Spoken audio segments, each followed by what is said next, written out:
गेले काही दिवस जे विद्यार्थ्यांचं आंदोलन जे देशात सुरू आहे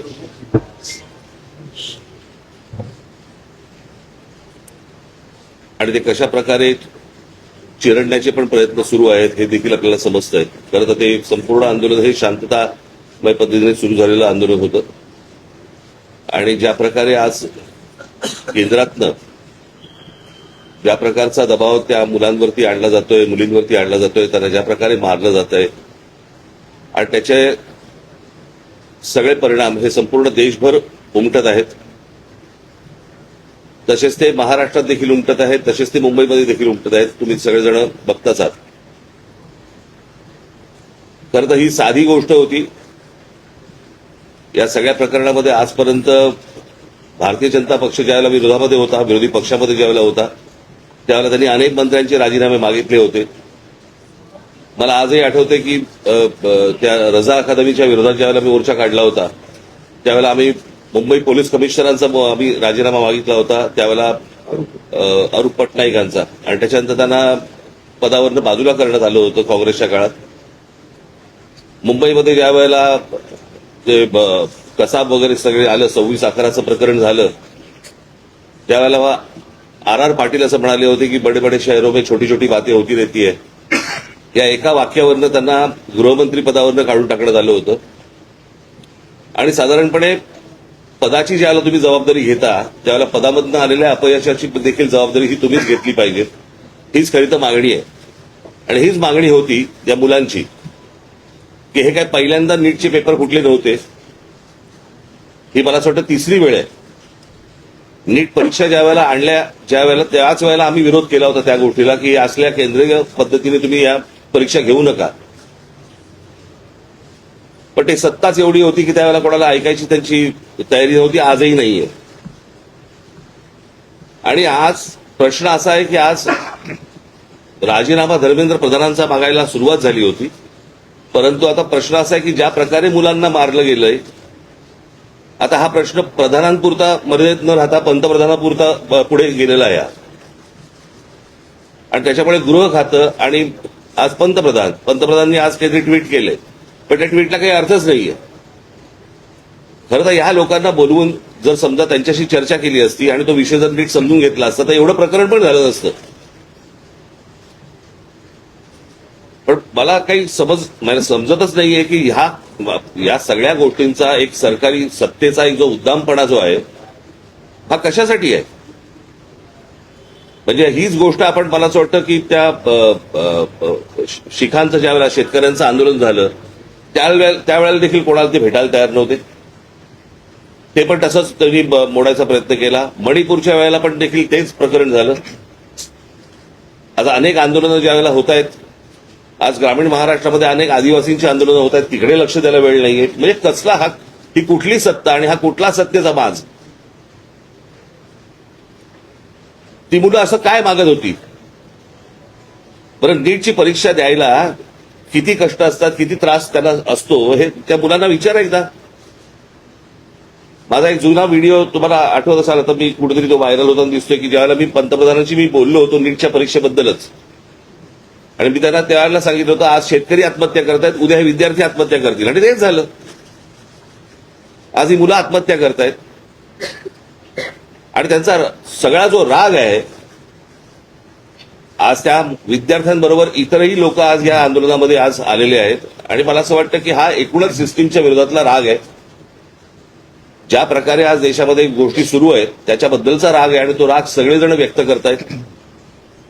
आज प्रत्येक घरामध्ये ज्यांची मुलं नीट परीक्षेला बसलेली नाहीयेत त्या आयांना आणि वडिलांना देखील त्यांना पण त्रास होतोय हे सगळं बघून. आणि आज जी मुलं आज इकडे मोठ्या ज्या अपेक्षेने आज आली, मला असं वाटतं त्याचं पुढे काय करायचं, त्याला कशी वाट करून द्यायची याचाच आम्ही विचार करत होतो. मला असं वाटतं उद्धव आपल्याशी बोलतील. नाही सांग ना कार्यक्रम द्यायचा. आणि त्याच्यामुळे आम्ही 26 तारखेला आम्ही एक शक्ती प्रदर्शन मोर्चा म्हणा, शक्ती प्रदर्शन म्हणा किंवा काही म्हणा, या मुलांना घेऊन करायचं आम्ही ठरवलेलं आहे की मुंबईसारख्या एका महत्वाच्या, सर्वात महत्वाच्या देशातल्या शहरामध्ये देखील ही सगळी मुलं आणि सगळेजण पालक हे एकत्र येत आहेत आणि आपला राग रोष व्यक्त करतायत हे मला असं वाटतं केंद्राला देखील कळणं गरजेचं आहे. आणि त्याच्यासाठी म्हणून आम्ही येत्या 26 तारखेला रविवारी येत्या 26 तारखेला आम्ही हा मोर्चा आम्ही काढत आहोत. हा मोर्चा निघेल शिवाजी पार्क शिवतीर्थावरून हा निघेल आणि हा मोर्चा जाईल सिद्धिविनायकाच्या इकडे. तिथे जाऊन आम्ही देवाला साकडं घालणार आहोत की या सरकारला सुबुद्धी देव आणि याच्यासाठी म्हणून तिकडे आम्ही त्याची सांगता करणार आहोत. आणि हा आत्ताचा आमचा कार्यक्रम आहे. मला असं वाटतं पुढे मी कालच दिल्लीला जाऊन आलो. माझ्या आधी अमित पण जाऊन आला. आपल्या माध्यमातून ही दृश्य संपूर्ण जग पाहत आहे. एक गोष्ट नक्की की हा विषय केवळ नीटच्या परीक्षेपुरता मर्यादित नाहीये. कारण ज्या वेळेला मी गेलो माझ्यासोबत संजय राऊत होते, अनिल देसाई, अरविंद सावंत ही सुद्धा मंडळी होती, खासदार होते. आणि त्या गर्दीमध्ये एक व्यक्ती राजा तिकडे संजयला असं भेटला की त्यांनी विचारलं की आप कहाँ से आए हो. संजयने विचारलं तर मैं बिहार से आया हूं लेकिन मैं हूं तो मध्य प्रदेश का. तर तो काय विद्यार्थी वाटत नव्हता पण मध्यमवयीन तरुण होता. तर त्याला विचारलं आप क्यों आए हैं. तर त्यांनी सांगितलं की माझा व्यवसाय नीट चाललेला होता, माझी रोटी व्यवस्थित चालू होती, पण नोटबंदीच्या वेळेला माझी पूर्ण उद्योगधंदा रोजीरोटी उद्ध्वस्त झाली आणि तो राग व्यक्त करायला मी आलेलो आहे. म्हणजे हे एक निमित्त झाले असं म्हणा पाहिजे तर, परंतु हा गेल्या काही वर्षातला राग हा आता उफाडून वरती आलेला आहे. दुर्दैवाने आज मी वृत्तपत्रात वाचलं आणि कालच आपल्या माध्यमातून मी बघितलं की न्यायमूर्तींना किंवा न्यायालयाला या प्रकरणाकडे लक्ष द्यायला वेळ नाही असं ते म्हणाले. आता विषय असा झालेला आहे की दिल्लीमध्ये मला सुद्धा तिथल्या काही मुली भेटल्या आणि त्या संतप्त होत्या.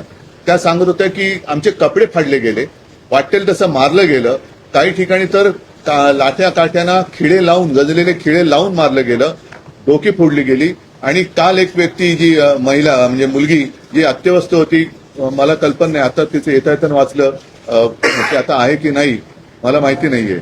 तर एक एक असे अत्याचार वाढत चाललेले आहेत. न्यायालयाला कबूतर, कुत्रे यांच्याकडे लक्ष द्यायला वेळ आहे पण कॉक्रोचकडे लक्ष द्यायला वेळ नाही, हे दुर्भाग्य आहे. आणि देशाची परिस्थिती आता अशी झाली का आणि न्यायालयाची परिस्थिती सुद्धा अशी धृतराष्ट्रासारखी झाली का. म्हणजे द्रौपदीने धृतराष्ट्राकडे न्याय मागण्यासारखं झालेलं आहे आता. मधल्या काळामध्ये चंद्रचूड यांनी न्यायालयाच्या न्यायदेवतेच्या डोळ्यावरची पट्टी काढली होती. ती न्यायदेवतेने परत पट्टी बांधली का आणि कशासाठी बांधलेली आहे. हे एकूणच जे चाललेलं आहे हे सरकार आता कोणाला आपलं वाटते असं दिसत नाहीये. कारण मी ज्या वेळेला तिथे पोहोचलो तेव्हा जसं आता राज म्हणाला की आता विषय केवळ धर्मेंद्र प्रधान यांच्या राजीनाम्यापुरता नाही तर ह्या मुलांना, या विद्यार्थ्यांना आता हे सरकार नकोसं झालेलं आहे. हेच विद्यार्थी होते, हीच मुलं होती ज्यांनी अच्छे दिन याची अपेक्षा करत या सरकारला निवडून आणलं होतं. पण हे सरकार निर्दयीपणाने वागतंय. पंतप्रधानांनी आज ते काय ट्विट केले, कारण म्हणजे त्यांनी जाऊन बोलायला काय हरकत नव्हती. म्हणजे याच्यामध्ये कमीपणा बाळगण्याचं काही कारण नाहीये. आपली मुलं आहेत, आपली जनता आहे, यांच्याबरोबर चर्चा करायला कमीपणा वाटण्याची गरज नाहीये. पहिल्या दिवशी जर का सरकारने यांच्याबरोबर चर्चेचे दरवाजे उघडले असते किंवा पहिल्या दिवशी जर का यांना बोलवलं असतं तर ही इथपर्यंत वेळ वाढली नसती, एवढी हे आंदोलन ताणलं गेलं नसतं. लोकांना आज व्यक्त व्हायचंय. इतके वर्ष साठलेला राग, असंतोष हा उफाडून वर आलेला आहे आणि त्याला एक वाट करून देण्याचा आम्ही प्रयत्न करतोय. ही वाट करून देत असताना सर्वांना सांगतोय की कोणीही, कारण बरेच जण या असंतोषाच्या ठिणगीला वेगळं वळण लावण्याचा प्रयत्न करतायत. मग पोलिसांवरती हल्ले करण्याचा प्रयत्न करतायत. काही गुंड म्हणजे सिव्हिल ड्रेस मधले लोक, यांच्यात पोलिसांच्या लाठ्या यांच्या हातात कशा आलेल्या आहेत. मग त्यांच्या तिकडे नावाची पट्टी पण नाहीये, काही कपडे त्यांचे पोलिसांचे नाहीयेत. म्हणजे हे गुंड, आता माझं मग असं म्हणणं आहे की हे आंदोलन मोडायला पाकिस्तानमधून गुंड भाजपने आणलेत का. कारण यांची काय ओळख पाळख काही नाहीये. त्यांना ओळख विचारलं तर सरळ ते काही त्यांच्या निर्विकार चेहऱ्याने ते आपले बघतात लोकांकडे. काही त्यांना पडलेलं नाहीये. ना मुलांच्या व्यथेची त्यांना जाणीव आहे, ना त्यांच्या वेदनेची त्यांना जाणीव आहे. बेसुमार लाठीमार करतायत आणि अशी ही सगळी गुंडागर्दी ही सरकार चालवत असताना कोणी गप्प बसू नये, आपण व्यक्त व्हायला पाहिजे आणि त्या व्यक्त होण्यासाठी ती वाट करून देण्यासाठी येत्या रविवारी आम्ही मी मोर्चा म्हणण्यापेक्षा एक देशाची ताकद काय असते ही ताकद दाखवून देण्यासाठी या मोर्चाचं आयोजन केलेलं आहे. जसं राजने सांगितलं की शिवाजी पार्क ते सिद्धिविनायकला राज आपण जाऊन दोन गोष्टी करू. एक तर या सरकारला सुबूत देणे, नाहीतर सिद्धिविनायकाला साकडवलं की या देशावरती आलेलं हे अरिष्ट सरकारच्या रूपाने हे लवकरात लवकर दूर कर. राज्याचे सरन्यायाधीश म्हणाले की सीसीटीव्ही फुटेज पाहण्यासाठी मग तोच विषय राहिला की सरन्यायाधीश जे बोललेत की सीसीटीव्ही फुटेज पाहण्यासाठी आमच्याकडे वेळ नाहीये. मुळात ह्यांच्यामुळेच हे झुरळ सुरू झालं ना. जन्मदाते ते जन्मदाते तेच आहेत ना, आणि त्यांनी जन्म दिल्यानंतर त्या पोराकडे बघायला नको. मी महाराष्ट्रामधले पोलीस ह्या सर्व आंदोलनकर्त्यांना चांगलं सहकार्य करतायत, काही त्रास देत नाहीयेत, काही गोष्टी झाल्यात. माझ्याकडे आता एक व्हिडिओ आलाय, मला असं वाटतं की मी तो आता मुंबई पोलीस कमिशनरना देखील पाठवलेला आहे. एका टॅक्सीतनं मुलं चालली होती आणि ती मुलं चालली असताना टॅक्सीतनं नाही, पोलिसांच्या गाडीतून आणि तो पोलीस त्यांना सांगतोय त्या मुलांना की परत या एरियात जर दिसलात हा तर खिशामध्ये तुमच्या काय 5 ग्रॅमची पावडर टाकीन, 50 ग्रॅमची पावडर टाकीन, बरं का. म्हणजे पोलिसांकडे आता पावडर पण मिळायला लागली. पोलीस एजंट आहेत का पावडरवाले? मग हा पोलीस कोण ड्रग सप्लायर आहे का? हे कुठचे काय चाललंय मला कळतच नाही. मला खरं तर ही इतकी साधी गोष्ट होती, साधी म्हणजे म्हणण्यापेक्षा ही किंवा पेपर फुटलेत, काय कोण ज्याची जबाबदारी आहे त्यांनी राजीनामा द्यावा आणि जे त्याच्यामध्ये असतील सामील झालेले असतील त्यांना अरेस्ट करावी. ज्या काही गोष्टी करायच्या त्या सगळ्या गोष्टी कराव्यात. परत हे होणार नाही याची शाश्वती द्यावी आणि त्यांच्याशी चर्चा करावी. हे सगळं प्रकरण इथपर्यंत आलंच नसतं. बोला. नाही, यात एक प्रश्न असा आहे की नाही दिनेश एक मिनिट आज जे मोदीने ट्विट केले का काय केले मला कल्पना नाही की दोषींना सोडणार नाही, तर ज्यांनी या मुलामुलींवरती निर्दयीपणाने लाठीमार केलेला आहे, ज्यांनी मुलींचे कपडे फाडलेत, जे पोलिसांच्या वेशात न येता जे गुंड तिकडे घुसलेत, या गुंडांना पकडून त्यांना सुद्धा कठोर शिक्षा करण्याची जबाबदारी मोदी घेत आहेत का? हे गुंड कोणी घुसवले होते? हे गुंड कोणी आणले होते? आणि राजरोज फिरतात त्यांचे पण व्हिडिओ आहेत. अगदी ती काठ्या बिठ्या आणि पोलिसांच्या लाठ्या त्यांच्या हातात कुठून आल्या? मुख्यमंत्री देवेंद्र फडणवीस आणि जे पी नड्डा जे भाजपचे केंद्राचे नेते आहेत ते असं म्हणतात की विरोधी पक्ष हा विद्यार्थ्यांच्या खांद्यावर बंदूक ठेवून या विषयाचं राजकारण करतो. भारतीय जनता पक्ष आजपर्यंत काय करत आलं? त्यांचा असाही दावा आहे की काँग्रेसच्या राजवटीतही अनेकदा पेपर फुटलेले आहेत. तेव्हाही आंदोलन झाली की, म्हणून तर बदललं ना सरकार.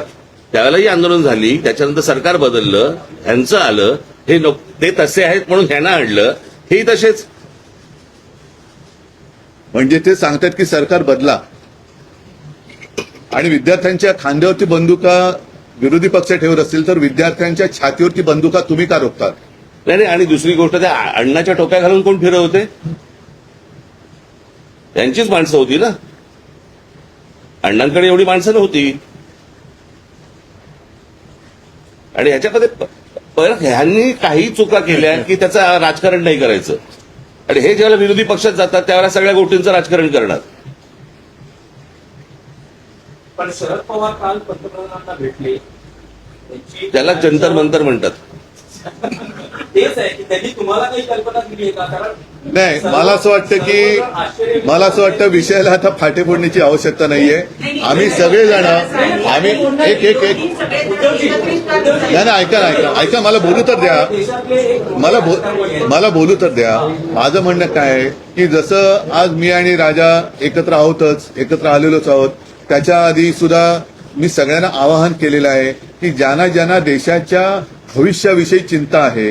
म्हणजे मी तिकडे गेल्यानंतर सगळे भाषिक तिकडे होते, सर्व धर्मीय तिकडे होते, हिंदू होते, मुसलमान होते, सगळे होते. आता ज्यांना देशाचं, कारण हा देश जर का आपला आहे तर देशाच्या भविष्याची ज्यांना चिंता आहे त्यांनी पंतप्रधानांना भेटून त्यांची एक चिंता व्यक्त केली असेल तर मला माहिती नाही. तर त्यांनी मुलांना भेटायचं, ते परवा तिकडे गेले होते.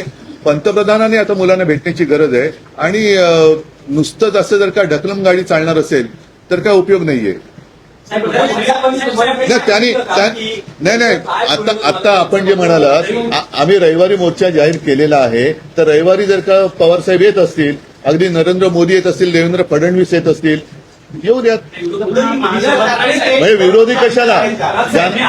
एक फक्त विषय आहे की तुम्ही मोर्चाचं रूट सांगितलं, तर वेळ काय आहे, किती वाजता? सकाळी 10ची जमायची वेळ आहे, साधारणपणे 11:30 पर्यंत, 11-11:30 पर्यंत निघू.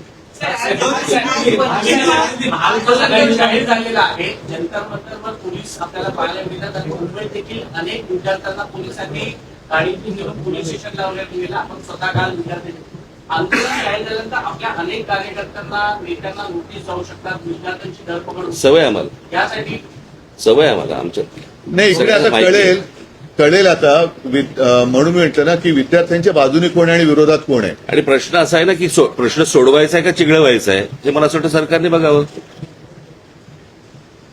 विद्यार्थ्यांना वंचितनी महाराष्ट्र आणि देशबंधूची हाक दिली आहे. 26 तारखेला तुम्ही आता मोर्चा काढणार आहात. प्रत्येक राजकीय पक्ष वेगवेगळ्या गोष्टी करण्यापेक्षा पहिली गोष्ट म्हणजे आता हे ते जाहीर करणारे आम्हाला माहित नव्हतं, त्यांनी स्वतंत्रपणे जाहीर केलं ही गोष्ट, बरोबर आहे. आम्ही देखील जे काही ज्याला मोर्चा म्हणा किंवा काही म्हणा, या सगळ्या गोष्टी करताना तिथे आमचे राजकीय पक्षाचे झेंडे नसणार, कळलं का?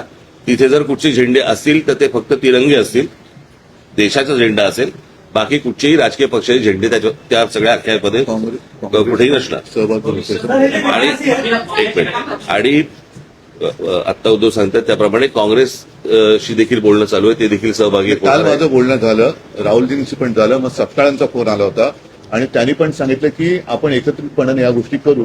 आता हे आम्ही परवाच्या मोर्चाची घोषणा तर केलेली आहे, आता त्यांना सुद्धा आम्ही सांगतोय सगळ्यांनीच, अगदी पवार साहेबांना असेल आणि भारतीय जनता पक्षातल्यांना सुद्धा, जे विद्यार्थ्यांचे खरे पालक आहेत, ज्यांना विद्यार्थ्यांबद्दल तरुणांबद्दल चिंता आहे, आणि असे अनेक भाजपची लोक आहेत की त्यांना आता असं वाटतं की आपण भाजपचे समर्थक राहून गुन्हा केला, ते सगळेजण या मोर्चात सहभागी होऊ शकतात. आणि मला असं वाटतं एकच मिनिटं, आणि मला असं वाटतं विद्यार्थ्यांबरोबर आवाहन करीन की पालकांनी देखील याच्यामध्ये सामील व्हावं. फोन केलं, फोनवर बोलू. नाही, एक तर काय झालं, मी तिकडे रात्री पोहोचलो त्यावेळेला त्यांचं आंदोलन नुकतंच संपलं होतं आणि त्यांना मला वाटतं ते कुठलं छत्रसाल स्टेडियम तिकडे नेलं होतं. मला जंतर मंतरवरती जायचं होतं कारण अभिजित आणि सगळेजण तिकडे वाट बघत होते. मी तिकडे गेल्यानंतर मग माझी काही भेट झाली नाही, पण काल सकाळी माझं फोनवरती बोलणं होतं. सर, भविष्यामध्ये आपण जंतर मंतरवर विद्यार्थ्यांशी थेट संवाद करण्यासाठी जाणार आहोत. अरे मी आत्ताच गेलो असतो, माझी तब्येत बरी नव्हती म्हणून. नाही, दुसरा मुद्दा काय माहितीये ना, जंतर मंतरवरती एक केंद्रबिंदू झालेला आहे, पण हे आता पूर्ण देशाची भावना आहे. म्हणून मी जे म्हटलं ना की एक राष्ट्र एक भावना, जो जो जिथे जिथे आहे तिथे तिथे त्यांनी या गोष्टीचा विरोध व्यक्त केला पाहिजे.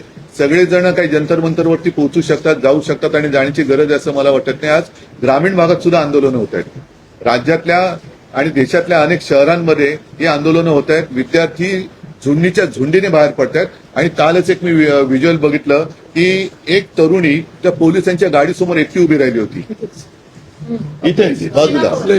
ही तरुणांची ताकद आहे. या ताकदीला झुरळ समजलं जातं, त्या झुरळांच्या ताकदीला आता हे घाबरलेले आहेत.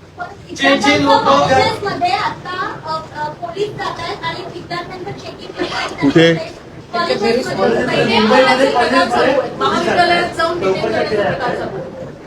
काय कसलं चेकिंग करतात?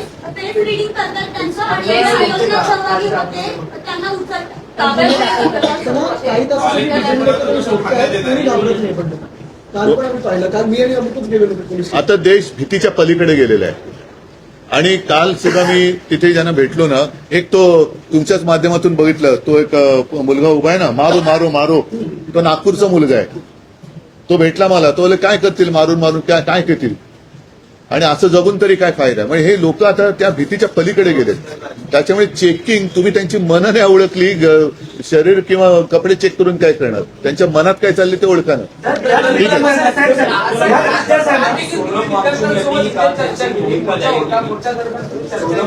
विद्यार्थ्यांचं म्हणणं काय होतं यावर चर्चा झाली का? आलं नाही तुमच्यापर्यंत? त्यांनी व्हिडिओ काढले होते ना. व्यवस्थित नाही सोनम वांगचुक यांचं असं म्हणणं आहे की विद्यार्थ्यांवर ज्या केसेस आहेत हो. त्या मागे घेतल्या तर आपण आंदोलन किंवा उपोषण संपवू. तुमचं विरोधी पक्षाचं काय म्हणणं आहे की याचा लॉजिकल एंड म्हणजे धर्मेंद्र प्रधान यांचा राजीनामा तेव्हाचे आंदोलन थांबेल, की सरकार असं म्हणते की चर्चा करायला या, लोकसभेत संसदेत यावर चर्चा होईल आणि त्यानंतर मग पुढचा निर्णय घेण्यात. आता तिकडे नाही बघा, आता प्रत्यक्षात तिकडे काय चाललंय, कारण मी मागे प्रेस कॉन्फरन्स घेतली होती ना, मी इथेच बोललो होतो, मला वाटतं की काही वर्षांपूर्वी म्हणजे 2018 साली एक जेडी अगरवाल नावाचे गृहस्थ होते, ते गंगेसाठी उपोषणाला बसले होते. सरकारने लक्ष नाही दिलं. 115व्या दिवशी त्यांनी प्राण सोडला. गंगा आणखीन वाईट झाली. म्हणजे करोनाच्या काळात तर मग गंगेमध्ये मृतदेह पण सोडले गेले. या सरकार हे निर्दयी आहे.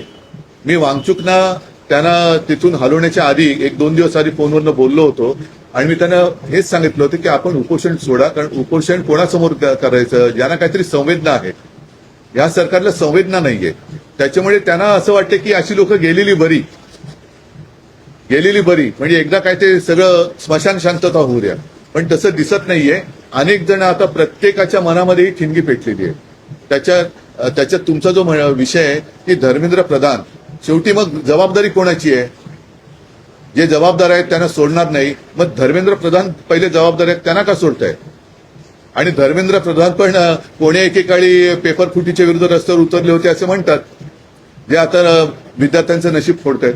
राजसाहेब, तुम्हाला काय वाटतं की चर्चेतून सरकार म्हणते चर्चेला या, यातून मार्ग काढा, तुम्हाला असं वाटतं की चर्चेतून मार्ग हे सुरुवातीला करायला पाहिजे होतं ना. हीच गोष्ट उपोषणही झालं नसतं, लाठीचार्ज झाला नसता, मुलांनी मार नसता खाल्ला. काय झालंय, आता घराघरामध्ये हे सगळं पोहोचलेलं आहे आंदोलन. त्याच्यामुळे सरकार आता बॅकफूट वरती गेलंय आणि म्हणून आता ते सांगतात की आमच्याशी चर्चा करायला या म्हणून. कळलं का? ज्यावेळेला शिखांनी, ज्यावेळेला त्या शेतकऱ्यांनी, ज्यावेळेला पंजाबच्या शेतकऱ्यांनी, हरियाणाच्या शेतकऱ्यांनी ज्यावेळेला मोर्चा काढला होता, त्याला काय नाही रे बोलवलं? कारण तो प्रत्येक घरातला, देशातला नव्हता विषय. आता त्यांना अंदाज आला या सगळ्या गोष्टींचा, त्यांच्याकडे पण यंत्रणा आहेच त्यांच्याकडे, की अंदाज आला की हे घराघरात पोहोचलंय आणि घराघरात पेटलंय. म्हणून आता हे आता बोलतात की आमच्याशी चर्चा करायला या. मणिपूरच्या प्रकरणात, त्या शिखांच्या प्रकरणामध्ये काही ट्विट केलं तर आढळलं का पंतप्रधानांनी? त्यांच्या लक्षात आलंय की हे आपल्या अंगलट आलेलं आहे आणि म्हणून ही आता सारवासारव सुरू आहे. आणि एकच आता एक मिनिट, तुम्ही जे आता सांगितलं ना, तुम्ही जे आता सांगितलं की आता घरोघरी जाऊन चेकिंग, कॉलेजमध्ये जाऊन चेकिंग, तर मी सरकारला आणि पोलिसांना एक नम्र विनंती करेन की तुम्ही आणखीन आग भडकवू नका. ही मुलं शांत आहेत, त्यांच्याशी नीट चर्चा करा. ही शांतता भंग करण्याचं काम पोलिसांनी आणि सरकारने करू नये.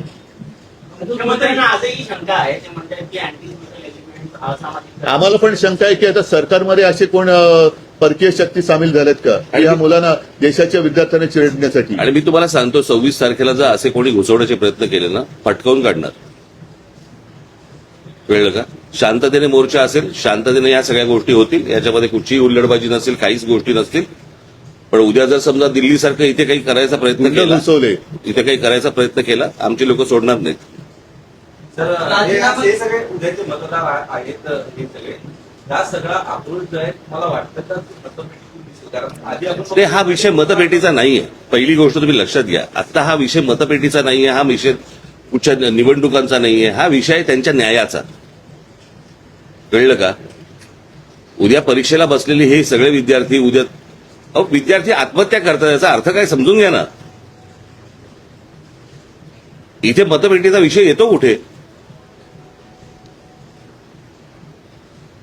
पण ज्या प्रकारचं देशामध्ये सत्ता राबवली जाते त्याच्या विरुद्धचा राग हा मला असं वाटतं प्रत्येक राज्यांमधून बाहेर येतोय. ही सर्वात महत्वाची गोष्ट आहे. पीएमच्या निवासस्थानी आंदोलन झालं साहेब, पीएमच्या निवासस्थानी आंदोलन झालं, पीएमच्या निवासस्थानी आंदोलन झालं. एकनाथ शिंदे असं म्हणतात की काय घातपात करायचं जाऊ दे आहे. त्यांची कुवत हे नाही. बघा त्यांच्या विरुद्ध हे बघा आंदोलनाची तुलना अतिरेक्याची केली. त्यांच्या बरोबर तुम्ही त्यांच्या विरोधात काही बोललात की तुम्ही देशद्रोही असता, अँटी नॅशनल नाही, असता. कोणी केली सदाभाऊ अरे जाऊ दे अरे- त्यांची कुवत आहे का चल